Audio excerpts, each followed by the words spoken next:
Now, we need, for the next 2 weeks, or the first 2 weeks the watermelons are in the hydroponic system, we need to add water, pour water onto the clay balls that are around the little seedling. So I have this cup that will fit inside this porthole opening. You take this off, you can use this and dip some water. See how I got some water? So I'm going to pour it in, and then I'm going to do a second.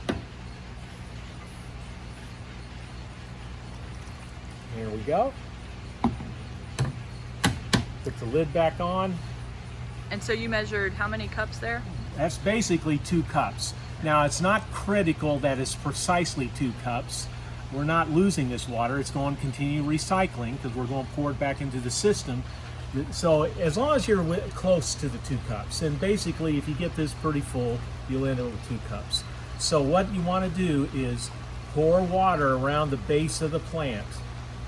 I'm wetting the clay balls that are, and this will encourage the roots to grow down through the clay balls until they finally reach the water level, which is basically right here where the hose, the exit hose is. And we're going to do this for the first 2 weeks. So I'm going to pour the entire 2 cups to keep that wet. We're going to do that every day for all 6 plants. And why only the first 2 weeks? Because after 2 weeks, the roots will have reached down into the water reservoir, and then they'll get their own water on their own. And why can't we take the lid off of the system? Or why shouldn't we take the lid?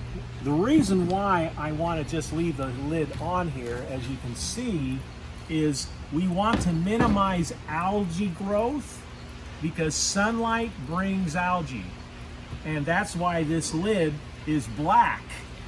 Okay, so we keep the lid on. In fact, I want you to put the lid back when you're not dipping water out to minimize algae, because algae is relentless in trying to clog up your system. We don't want it because we'll have to take the whole system apart and clean out the algae. So that's why we're doing it with this closed as much as possible.